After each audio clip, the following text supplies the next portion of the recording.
على سيدنا شفيعنا مولانا محمد معد الجود والكرم منبع العلم والحلم والحكم وآله وأصحابه وبارك وسلم صلاة وسلاما عليك يا رسول الله صلى الله تعالى عليك وعلى آلك وأصحابك وأزواجك وذرياتك وأهل بيتك أجمعين. سبحان ربك رب العزة عما يصفون وسلام على المرسلين والحمد لله رب العالمين. الحمدللہ تمام تعریفیں اس ذات اقدس کے لیے ہیں جو سارے عالموں کا پروردگار ہے، جس نے ساری کائنات کو پیدا فرمایا، ساری کائنات کو روزی دے رہا ہے، میدان محشر کا مالک و مختار ہے۔ یقیناً اس خدا رب ذوالجلال کا بڑا ہی شکر احسان عظیم ہے کہ اللہ سبحانہ و تعالی نے ہم اور آپ کو اپنی تمام پیدا کردہ مخلوقات میں انسان بنا کر پیدا فرمایا اور ساتھ ہی ساتھ ہمیں اشرف المخلوقات کے درجے سے سرفراز فرمایا۔ اللہ جل مجدہ کا بڑا ہی شکر احسان عظیم ہے کہ رب کعبہ نے ہم اور آپ کو اپنے نبی مکرم، رسول محتشم، صاحب لولاک، باعث تخلیق کائنات، فخر موجودات، حضور تاجدار مدینہ حضرت محمد مصطفیٰ احمد مجتبیٰ صلی اللہ تعالی علیہ وسلم کی امت ببرکت میں پیدا ہونے کا اعزاز بخشا۔ صاحبو، اللہ پاک نے ہمیں وہ موقع، وہ لمحات، وہ زندگی کے وہ دن عطا فرمائے کہ اس نے ہمیں اپنے گھر میں ایک جگہ جمع ہونے کا موقع عنایت فرمایا۔ جیسا کہ قرآن مقدس کی جس آیت مبارکہ کو تلاوت کیا گیا، اللہ رب العالمین ارشاد فرما رہا ہے فَبِأَيِّ آلَاءِ رَبِّكُمَا تُكَذِّبَانِ۔ 27ویں پارے میں سورہ رحمان میں اس آیت مبارکہ کو بار بار ریپیٹ کیا گیا۔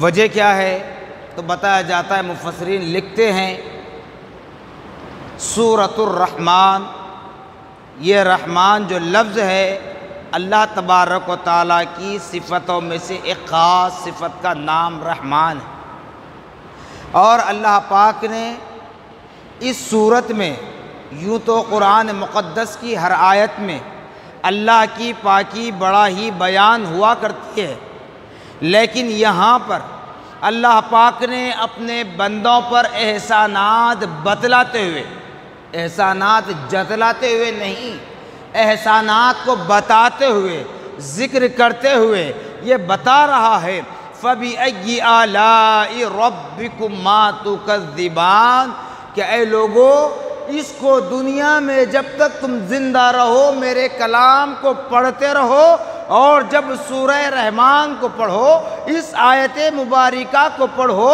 تو میدان محشر کو یاد کرو، قیامت کے دن کو یاد کرو، جو جزا اور سزا کا دن ہے، بدلے کا دن ہے، اچھا ہو کہ برا، بدلے کا دن ہے، اس دن کو یاد کرو۔ مطلب یہی ہے، فرشتہ وہاں پوچھے گا فَبِأَيِّ آلَاءِ رَبِّكُمَا تُكَذِّبَانِ۔ جیسا کہ دنیا میں ہم کسی کے خلاف برائی کریں، جھوٹ بولیں، چغلی کریں، کسی کو تکلیف دیں، یا پھر اور کوئی گناہ کا کام ہو، چاہے وہ شراب خوری ہو، زناکاری ہو، جواری ہو، سود خور ہو، کوئی ہو، کس کے اعتبار کا گناہ، یہاں ہم بڑے سے بڑا گناہ کر کے بچ سکتے ہیں، بچ سکتے ہیں۔ کسی کا بازو کوئی محکمہ ہوتا ہے، کسی کی طاقت کوئی ہوتی ہے، کسی کے اندر پاور کوئی اور ہوتا ہے، لیکن قرآن یہ بتا رہا ہے کہ لوگو تمہاری جو طاقت ہے اس دنیا میں جب تک تم زندہ رہو تب تک وہ تمہیں کام دے گی.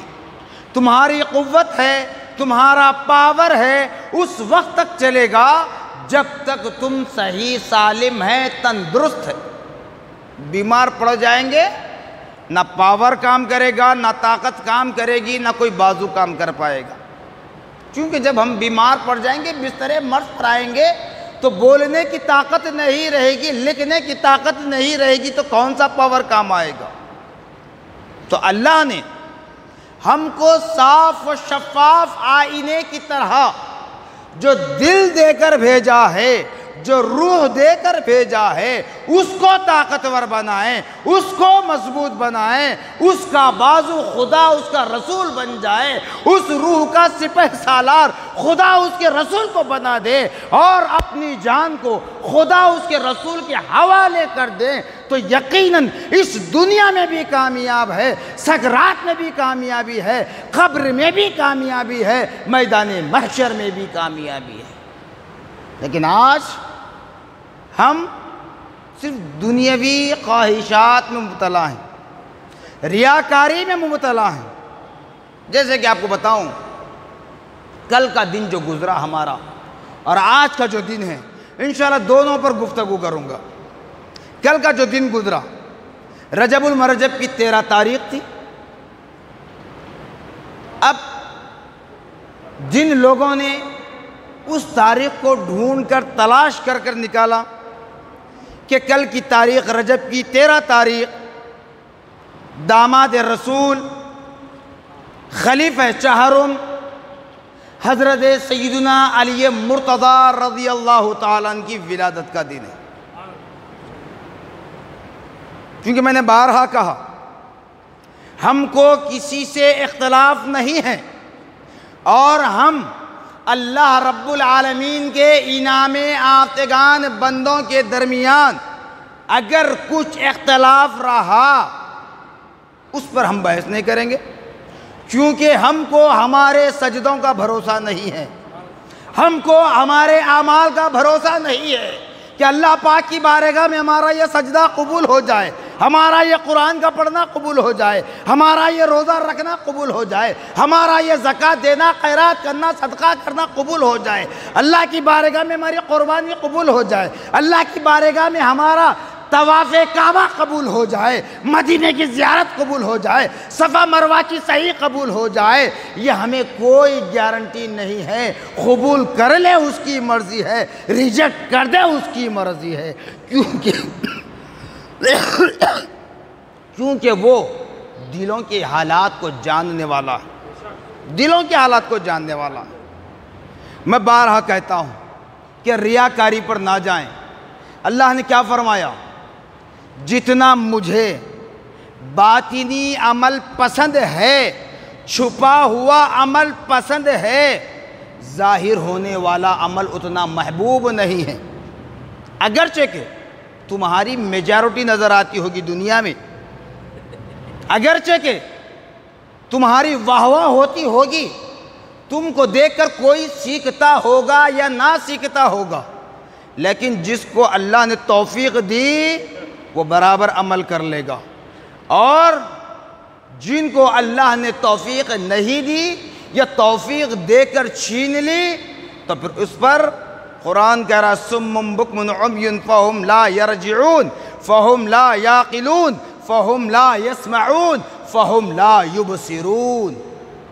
یہ آیت صرف کلمہ پڑھنے والوں کے لیے، نماز پڑھنے والوں کے لیے، روزہ رکھنے والوں کے لیے، زکوٰۃ ادا کرنے والوں کے لیے، حج کرنے والوں کے لیے نہیں ہے. اگر اس کو سمجھے تو بہت کچھ ہے، نہ سمجھے تو کچھ نہیں ہے. سمجھے تو بہت کچھ ہے، نہ سمجھے تو کچھ نہیں ہے. توفیق دینا بھی اسی کا کام ہے، توفیق نہ دینا بھی اسی کا کام ہے. توفیق دینے کے بعد یعنی علم سے آراستہ کرنے کے بعد چھیننا بھی اس کا کام ہے، چھیننا بھی اس کا کام ہے. وہ جانتا ہے کہ میرا بندہ کب کس موڑ پر اپنی زبان کو کیسے استعمال کرے گا، کب کس وقت کس موڑ پر اپنے علم کا استعمال کرے گا، کب کس موڑ پر اپنی طاقت کا، اپنی پاور کا، اپنے بازو کا، اپنے قلم کا، اپنی زبان کا، اپنے ہاتھ پیر کا جو استعمال کرتا ہے وہ اللہ تعالیٰ جانتا ہے۔ اس لیے چھین بھی لیتا ہے، کسی کو دے کر آزماتا ہے، کسی کو نہ دے کر آزماتا ہے، کسی کو دے کر چھین کر بھی آزما لیتا ہے۔ تو کہنے کا مقصد یہ ہے حضرت علی مرتضیٰ رضی اللہ تعالیٰ عنہ جو داماد رسول یعنی خاتون جنت حضرت سیدۃ النساء العالمین فاطمہ الزہرا رضی اللہ تعالیٰ کے شوہر نامدار ہیں، حسنین کریمین رضوان اللہ عنہم اجمعین کے والد بزرگوار ہیں، اور جن کی تربیت خود نبی مکرم صلی اللہ تعالی وسلم نے فرمائی۔ اور میں نے بارہا کہا کہ اللہ کے انعام یافتگان بندے وہ ہوتے ہیں جن کو اللہ رب العالمین ماں کے پیٹ سے ہی وہ تربیت عطا فرماتا ہے، باپ کے نطفے میں ہی وہ کیفیت پیدا کرتا ہے۔ ولی بننا بڑا کمال نہیں ہے، مگر خدا کا محبوب بننا کمال ہے۔ یہ کمال خود سے نہیں آتا، یہ خدا کی عطا ہوتی ہے۔ حضرت علی رضی اللہ تعالیٰ کی ولادت کہاں ہوئی؟ مولود کعبہ آپ کو بتایا جاتا ہے، خانہ کعبہ میں ہوئی۔ اب چاہے وہ کعبے کا صحن ہو، کعبے کی چوکھٹ ہو، کعبے کا دروازہ ہو، کعبے کے اندر ہو، ہم تو تھے نہیں، تبصرہ کریں گے نہیں، بس اتنا یقین ہے مولود کعبہ ہے، کعبے کی سرحد میں آپ کی ولادت ہوئی۔ اب بتائیے علماء حق، علماء ربانیین جو بتلاتے ہیں، اور خود خدا اس کے رسول کا فرمان ہے، جو اپنے ماں باپ کا ہوتا ہے وہ دوسروں کا بھی محبوب ہوتا ہے، جو اپنے ماں باپ کا لاڈلا بن نہ سکا وہ دوسرے تو اپنی جگہ ہیں، خدا اور اس کے رسول کا محبوب بننا امپاسبل، مشکل ہے۔ تو اب بتائیے حضرت علی کرم اللہ وجہ الکریم رضی اللہ عنہ کی ولادت ہوئی تو آپ نے آنکھ نہیں کھولی۔ تمام باتوں میں نہیں جاؤں گا، ایک واقعہ آپ کا بتاؤں گا، چونکہ ہمارے اندر ریاکاری بہت ہے، نام تو لیتے ہیں، عمل نہیں ہے۔ چاہے نبی کی میلاد ہو، غوث اعظم کی 11ویں ہو، خواجہ معین الدین کی 6ٹی ہو، سب کچھ کرتے ہیں، لیکن عمل کے لیے ہم تیار نہیں ہوتے۔ ہم کہتے ہیں کہ ہم نے 6ٹی کر لی، 11ویں کر لی، میلاد کر لی، جشن مولود کعبہ منا لیا، ابو بکر کی وفات کا دن منا لیا، فاروق اعظم کی شہادت کا دن منا لیا، عثمان غنی کی شہادت کا دن منا لیا، حضرت علی کی شہادت کا دن منا لیا، عاشورے کا دن منا لیا، حسنین کریمین کی شہادت کا دن منا لیا، لیکن عمل کے لیے ہم پیچھے ہیں۔ کیسے پیچھے ہیں؟ جب حضرت علی کرم اللہ وجہ الکریم رضی اللہ عنہ کی ولادت بسعادت خود خانہ کعبہ میں ہو رہی ہے، کتنی عظیم ذات ہے، کتنا وہ معتبر لمحات تھے ہوں گے، جبکہ سب جانتے ہیں اگر کسی کے گھر بچہ پیدا ہوتا ہے حالت کیفیت کیا ہوتی ہے، لیکن اللہ والوں کے لیے اللہ پاک نے بطور خاص نبی مکرم صلی اللہ علیہ وسلم کی ذات سے جو جڑے ہوئے ہیں، جو اہل بیت کہلاتے ہیں، جو آپ کے اہل خانہ کہلاتے ہیں، گھر والے خاندان والے کہلاتے ہیں، ان کو تمام برائیوں سے اللہ پاک نے پاک و صاف رکھا۔ جب حضرت علی کی ولادت ہوئی، حضرت علی کرم اللہ وجہ الکریم رضی اللہ تعالیٰ عنہ ماں کی آغوش میں ہیں مگر آنکھ نہیں کھولتے۔ والد بزرگوار حضرت ابو طالب رضی اللہ تعالیٰ عنہ اپنی آغوش میں لیتے ہیں، آنکھ نہیں کھولتے۔ جی دادا حضرت عبد المطلب رضی اللہ تعالیٰ عنہ آغوش میں لیتے ہیں، آنکھ نہیں کھولتے۔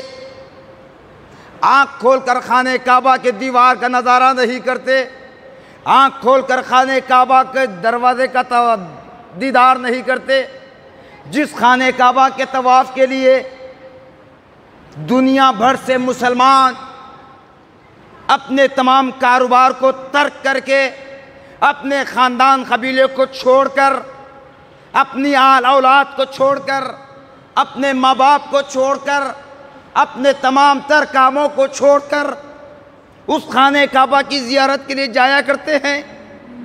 اور وہاں جانے کے بعد ہر مسلمان کی خواہش ہوتی ہے کہ ایک مرتبہ خانہ کعبہ کے دروازے کو بوسہ دے دوں، ایک مرتبہ خانہ کعبہ کے غلاف سے چمٹ جاؤں، ایک مرتبہ موقع مل جائے خانہ کعبہ سے لپٹ جاؤں، کیونکہ رب کا گھر ہے۔ روئے زمین پر خانہ کعبہ سے بڑھ کر فضیلت والی کوئی اور جگہ نہیں ہے۔ ایسی مقدس سرزمین پر حضرت علی مرتضیٰ رضی اللہ تعالیٰ عنہ کی ولادت بسعادت ہوتی ہے، مگر آپ نے آنکھ کھول کر نہ کسی کو دیکھا نہ کوئی چیز دیکھا۔ پھر یہ اللہ کا بنایا ہوا نظام ہے۔ دیکھیے اللہ نے کیا فرمایا، رزاق میں ہوں، قاسم میرے محبوب محمد الرسول اللہ صلی اللہ علیہ وسلم ہے۔ رزق دینے والا میں ہوں، بانٹنے والے میرے مصطفیٰ ہیں۔ تو حضرت علی رضی اللہ تعالیٰ نے بتا دی مثال، صرف اللہ کی اس بات کو قرآن کے تک محدود نہیں رکھا گیا، بلکہ حضرت علی نے واضح کر دیا۔ ماں کی آغوش میں تھے، والد بزرگوار کی آغوش میں تھے، دادا جان کی آغوش میں تھے، لیکن کسی کو آنکھ کھول کر آپ نے کسی کو نہیں دیکھا۔ جہاں سارے لوگ دنیا بھر سے مسلمان خانہ کعبہ کے طواف کے لیے جایا کرتے ہیں، لیکن حضرت علی کی جب ولادت ہوئی تو آپ نے نظر اٹھا کر نہیں دیکھا، نہ خانہ کعبہ کی در و دیوار کو دیکھا، نہ دروازے کو دیکھا، نہ چوکٹ کو دیکھا، نہ ڈیلیز کو دیکھا، کچھ نہیں۔ بس اللہ بہتر جانتا تھا اس راز کو۔ سب لوگوں کی زبان پر الفاظ تھے، کیا تھے؟ نعوذ باللہ، الفاظ جو تھے بتا رہا ہوں، جو سوچ رہے تھے، جو فکر تھی کہ حضرت علی نابینا ہیں۔ ظاہر سی بات ہے، ولادت ہوئی، اتنا وقت گزر گیا، ابھی تک آپ نے آنکھ نہیں کھولی۔ لیکن قربان جائیے، ہم اہل سنت والجماعت جو ہم کہتے ہیں ہم گناہگار ہیں، خطا کار ہیں، اس یہاں شعار ہیں، سر کے بال سے پیر کے ناخن تک گناہوں کے مجسم ہے، لیکن پیارے آقا صلی اللہ علیہ وسلم کی ایک نگاہ مہربانہ ہمارے گناہگار دلوں پر پڑ جائے، ہمارے عاصی قلبوں پر پڑ جائے، ہمارے زنگ آلود ذہنوں پر پڑ جائے تو ہمارے گناہ معاف ہو جاتے ہیں۔ پیارے آقا کی وہ شفاعت اگر ہمیں نصیب ہو تو ہمارے اعمال بد اپنی جگہ ہے، نگاہ مصطفیٰ کی بدولت ہمیں خدا کی جنت نصیب ہوتی ہے۔ تو پیارے آقا محمد الرسول اللہ صلی اللہ تعالیٰ علیہ وسلم کو اطلاع ملتی ہے آپ کے چچا حضرت ابو طالب کے گھر لڑکا تولد ہوا ہے۔ پیارے آقا صلی اللہ علیہ وسلم تشریف لاتے ہیں، آ کر کہتے ہیں کہ اپنے چچا زاد بھائی کو میں بھی اپنی آغوش میں لوں گا۔ دیکھیے ہمارے اندر وہ کیفیت کہاں ہے، اس لیے عمل کی طرف آئیں۔ حضرت علی رضی اللہ تعالیٰ عنہ نومولود ہیں، معصوم ہیں، گھنٹہ 2 گھنٹے 4 گھنٹے 6 گھنٹے ہوا ہوگا آپ کی ولادت ہو کر، لیکن حضرت علی کو کیسے پتہ چلا کہ اب میں نبی محمد الرسول اللہ کی آغوش میں ہوں؟ کیسے پتہ چلا؟ تو معلوم ہوگا اللہ نے آپ کے ذہن کو کھول دیا۔ جیسے ہی آپ پیارے آقا محمد الرسول اللہ صلی اللہ علیہ وسلم کی آغوش میں جاتے ہیں تو سب سے پہلے آنکھ کھول کر پیارے آقا محمد الرسول اللہ صلی اللہ علیہ وسلم کے رخ زیبا کی زیارت فرماتے ہیں۔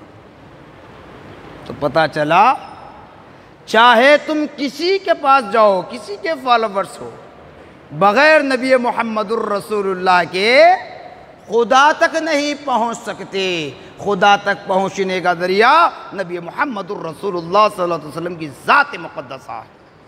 اور حضرت علی کرم اللہ وجہ الکریم رضی اللہ تعالیٰ عنہ نے یہ بتلا دیا، یہ ثابت کر دیا کہ میری تربیت کرنے والی ذات کا نام نبی آخر الزمان محمد الرسول اللہ صلی اللہ تعالیٰ علیہ وسلم ہے، اور آپ نے آپ کی آغوش میں آ کر آنکھ کھول کر آپ کے رخ زیبا کی زیارت کی، پھر اس کے بعد سب کو دیکھنا چاہا۔ تو یہ حضرت علی رضی اللہ تعالیٰ عنہ کی وہ مقام و مرتبہ، آپ کی شان و شوکت و عظمت۔ صرف اتنا ہی نہیں، ایک واقعہ ایک اور بتاتا ہوں۔ حضرت ابو بکر رضی اللہ تعالیٰ عنہ، حضرت عمر فاروق رضی اللہ تعالیٰ عنہ، حضرت علی رضی اللہ تعالیٰ عنہ، ایک مرتبہ تینوں راستے سے گزر رہے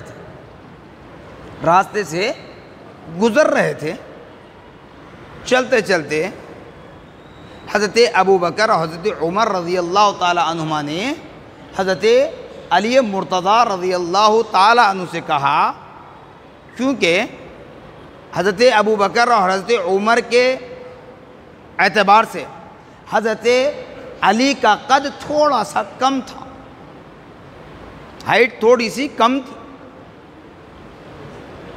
تو حضرت ابو بکر حضرت عمر رضی اللہ تعالیٰ عنہما، کیونکہ مذاق ہر وقت جائز ہے، بےہودہ نہیں، ایک حدود میں رہ کر، دائرے میں رہ کر، تو حضرت ابو بکر حضرت عمر نے کہا کہ علی تم چھوٹے ہیں، قد میں تھوڑا سا چھوٹے ہیں۔ تو حضرت علی غصے میں نہیں آئے کہ تم مجھے ایسا طعنہ دے رہے ہو، تو حضرت علی چلتے چلتے کیا کرے، راستہ چلتے چلتے سننے کے بعد تھوڑا سا پیچھے ہٹ گئے۔ پیچھے ہٹنے کے بعد حضرت ابو بکر اور حضرت عمر سے کہا کہ اے علی، قد میں یقیناً میں تھوڑا سا کم ہوں، اے ابو بکر، اے عمر، قد میں کم ہوں، لیکن درمیان میں اگر میں ہوں تو سب کچھ ہے، اگر میں نہ ہوں تو کچھ نہیں ہے۔ تو مطلب کیا؟ ہمیں درس دیا جا رہا ہے کیسے عربی کا لفظ آتا ہے لام یا لی، میرے لیے، لام نون الف لنا، ہم سب کے لیے۔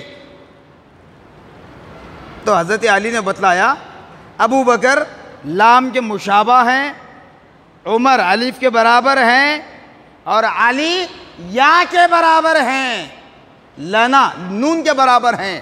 لنا جب یہ لفظ اگر پڑھا جائے تو ہم سب کے لیے، اگر میں درمیان سے ہٹ جاؤں تو بچے گا کیا؟ لنا میں سے لام نون الف میں سے اگر نون نکال دیں لام اور الف بچ جائے گا۔ تو لا کے معنی آتے ہیں عربی گرامر کے اعتبار سے نہیں، تو میں ہوں تو سب کے لیے، اگر میں ہٹ جاؤں تو کچھ نہیں ہے۔ تو کہنے کا مقصد یہ ہے کہ نبی پاک صلی اللہ تعالیٰ علیہ وسلم کی محبت کے لیے جو ایمان کا تقاضا بتایا جاتا ہے، وہاں تمام صحابہ کے میں تعظیم کرنی ہے۔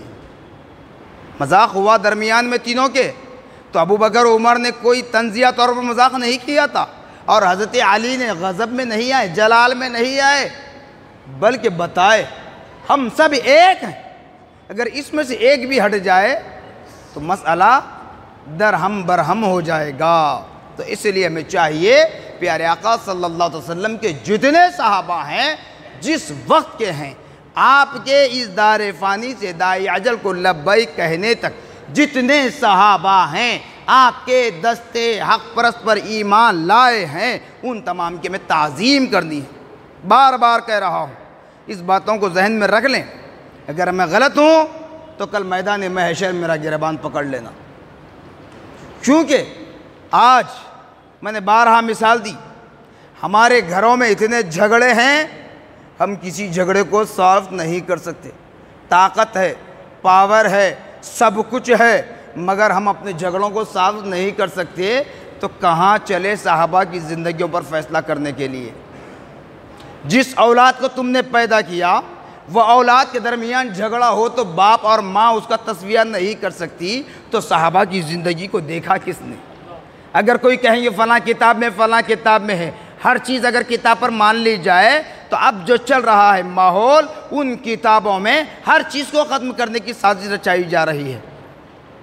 تو کیا ہر چیز کو چھوڑتے چلے جائیں گے؟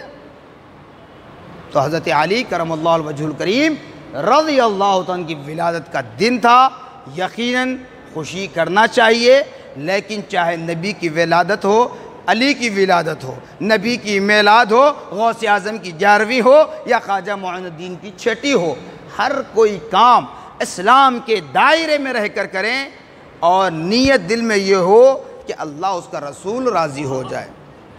اگر ظاہری زندگی کے لیے کرنا چاہتے ہو، اس وقت تک تمہیں عزت ملے گی جب تک آپ وہ کام کرتے رہیں گے۔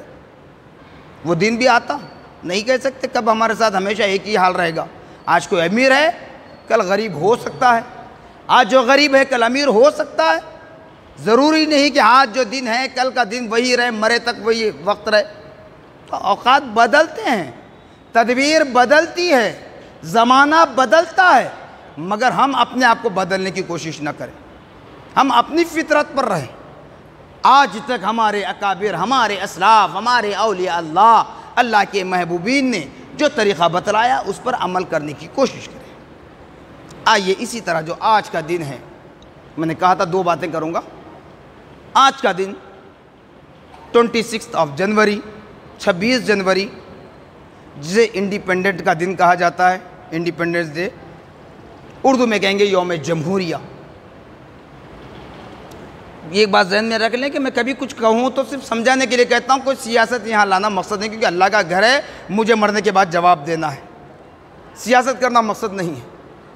آج کا دن جو منایا جاتا ہے یہ کسی ذات پات سے جڑا ہوا نہیں ہے۔ سب سے پہلا پوائنٹ، کسی ذات سے جڑا ہوا نہیں ہے۔ ہمارے وطن عزیز ملک ہندوستان کی شان کا دن ہے، اس کو شانتی کے ساتھ کریں، امن کے ساتھ کریں، سلامتی کے ساتھ کریں، اس کو کسی دھرم سے جوڑنے کی کوشش نہ کریں۔ اور یاد رکھ لیں، ابھی میں نے جو کہا کہ اولیاء اللہ کے متعلق فلاں کتاب میں ہے، فلاں مرتب نے لکھا، فلاں مترجم نے ترجمہ کیا، فلاں، تو آپ دیکھ لیں آج جو سرکاری نصاب گورنمنٹ سلیبس ہوتا ہے ان میں سے ان چیزوں کو نکال دیا گیا ہے۔ بتائیں آج سے 75 سال پہلے 1947 میں کیا مسلمان نہیں تھے؟ مسلمان نہیں تھے؟ کیا ملک کی آزادی میں مسلمان شامل نہیں تھا؟ ارے کئی علماء، کئی اولیاء تھے، جائیں دہلی کی انڈیا گیٹ پر دیکھیں، وہاں پر نام کندہ کر کے لکھے ہوئے ہیں، یا مٹانے کی سازش کی جاتی ہے۔ اس کو ذات سے نہ جوڑیں، کسی مذہب سے نہ جوڑیں۔ اگر آپ مسلمان کا نام نہیں لیتے مت لیں، پرواہ نہیں ہے، کیونکہ یقین کے ساتھ کہتا ہوں اور ہمارا ایمان و یقین یہی ہے،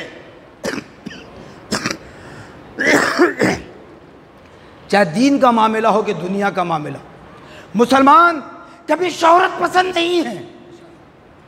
مسلمان یہ چاہتا ہے کہ اللہ اس کا رسول راضی ہو جائے، خدا راضی ہو جائے۔ ارے ہم کو یہ تعلیم دی گئی کہ تم جس ملک میں رہتے ہو اس ملک کے قانون کا پالن کرنا ہے، اس قانون کی حفاظت کرنا ہے، اس آئین کی حفاظت کرنا ہے، اس دستور کی حفاظت کرنا ہے۔ ہمارے درمیان جھگڑے بہت ہیں، لیکن الحمدللہ بڑی ہی ذمہ داری کے ساتھ کہوں گا، کبھی کوئی مسلمان، کبھی کوئی کلمہ پڑھنے والا ملک کے قانون، ملک کے آئین، ملک کے دستور کو کبھی نہیں چھیڑا، اس پر بحث نہیں کی۔ ملک کا قانون جو ہے اس پر عمل کرتے ہیں۔ دستور کی اہمیت ہمارے پاس ہے، صرف پرچم کشائی کرنے کا نام ہی انڈیپینڈنس ڈے نہیں ہے۔ یوم جمہوریہ صرف جھنڈا کھینچنے کو نہیں کہا جاتا۔ یاد کرو اس تاریخ کو 1947 کی۔ مسلمان کتنے ہیں جنہوں نے اپنے جانوں کا نذرانہ پیش کیا اپنے ملک کے لیے؟ تو خدا را کہنے کا مقصد یہ ہے کہ ہم اپنے معصوم بچوں کو بتائیں، آج سلیبس سے وہ چیزیں نکال دی گئی ہیں۔ ارے حق کہہ رہا ہوں، میں کسی پر طنز نہیں کرتا۔ آپ بتائیں جو ترنگا لہرایا جاتا ہے وہ ترنگا بنانے والی خاتون مسلمان ہیں؟ جی جو گیت گایا جاتا ہے اس گیت لکھنے والے کو علامہ اقبال کہتے ہیں۔ تو بتائیں مسلمانوں کا حصہ اگر نہیں ہے تو پھر کیا ہے؟ مسلمان جب تک کسی کا بازو نہ بن جائے کامیابی امپاسبل ہے، کامیابی امپاسبل ہے۔ تو بہرحال خدا را ایمان والو، میں نے اس سے پہلے بھی کہا کئی اسکولز ہیں، کئی کالجز ہیں جس کے مسلم مینجمنٹ ہے۔ بتائیے کبھی انہوں نے مسلمان شہیدوں کے نام لیے؟ پرچم کشائی ہوتی ہے 26 جنوری، 15 اگست کو، انڈیپینڈنس ڈے ہو یا ریپبلک ڈے، ہم خود نہیں لیتے۔ کیوں نہیں لیتے اب ہر کوئی جانتا ہے، کیونکہ میری باتوں پر سب کو اعتراض ہوتا ہے۔ میں حق کہتا ہوں، مجھے اعتراض نہیں ہے، مجھے ڈر بھی نہیں ہے، اور فتنہ مچانا میرا مقصد نہیں ہے۔ اب میں خود اب میں سوچوں گا، کیونکہ مجھے حکومت سے فائدہ ملنا ہے، اگر کچھ برا بھی ہو رہا تو میں خاموش بیٹھوں گا کیونکہ فائدہ لے رہا ہوں، ان سے کچھ مفاد مجھے مل رہا ہے، تو میں اپنا سوچ رہا ہوں، تو لہٰذا ہم اپنا نہ سوچیں، سب کا سوچ کر چلیں۔ کیوں؟ یہ آزادی جو ملی ہے، کتنے شہید ہوئے؟ اس سے پہلے اسلام کا معاملہ تھا، خانہ کعبہ میں 360 بت رکھے ہوئے تھے، ان 360 بتوں کو پاک و صاف کیا گیا۔ بتاؤ، میرے نبی کے ہاتھوں کسی کا قتل ہوا؟ ابو بکر کے ہاتھوں سے کسی کا قتل ہوا؟ عمر کے ہاتھوں سے کسی کا قتل ہوا؟ عثمان غنی کے ہاتھوں سے کسی کا قتل ہوا؟ علی کے ہاتھوں سے کسی کا قتل ہوا؟ نہیں، بلکہ میرے نبی نے اعلان کر دیا، جو کعبے کے غلاف سے چمٹ جائے اس کو امان ہے، جو کعبے کی چھت سے چمٹ جائے اس کو امان ہے، جو اپنے گھروں کے دروازے بند کر لے اس کو امان ہے، جو اپنے گھر کی کھڑکیاں بند کر لے اس کو بھی امان ہے۔ بلکہ نبی نے یہ بھی فرمایا، نبی کو اللہ نے جو علم غیب عطا فرمایا، نبی جانتے تھے ابو سفیان ابھی اس وقت اسلام قبول نہیں کیے تھے، نبی نے اعلان کیا جو ابو سفیان کے گھر میں داخل ہو جائے اس کو بھی امان ہے۔ قتل نہیں ہوا کسی کا، یہ ہماری آزادی ہے، یہ تو دنیاوی طور پر آزادی تھی، تو پھر اسلام کا جشن ہم کیسے منانا چاہیے؟ تو بہرحال خدا را اللہ اس کے رسول نے مجھے تعلیم دی ہے، اپنے ملک کی مٹی سے بھی ہمیں محبت کرنی ہے۔ اس لیے جب مومن مرتا ہے تو اس کو ایسے ہی لے جا کر کہیں ہوا کے حوالے نہیں کیا جاتا، سمندر پانی کے حوالے نہیں کیا جاتا، بلکہ اس کو نہلا دھلا کر، عطر سے معطر کر کے، آنکھوں میں سرما لگا کر اس کو سب سے پہلے اللہ کے گھر لایا جاتا ہے، مسجد میں نماز جنازہ پڑھائی جاتی ہے، پھر اس کو شہر خموشہ قبرستان لے جا کر دفنایا جاتا ہے۔ کیوں؟ مسلمان جتنا عام ہم سمجھتے ہیں نا، دنیا چھوڑ دیجئے، جتنا ہم اپنے آپ کو ایک عام انسان سمجھتے ہیں، اللہ کے نزدیک تم عام نہیں ہو اے ایمان والو، تم ایک خزانہ ہو، کیونکہ خزانے کو دفنایا جاتا ہے، چھپایا جاتا ہے، اس لیے کہ تمہیں دوبارہ زندہ کیا جائے۔ اللہ تعالیٰ اپنی قدرت کا کرشمہ بتانا چاہتا ہے جو میدان محشر ہوگا، اس لیے تم کو دفنایا جاتا ہے۔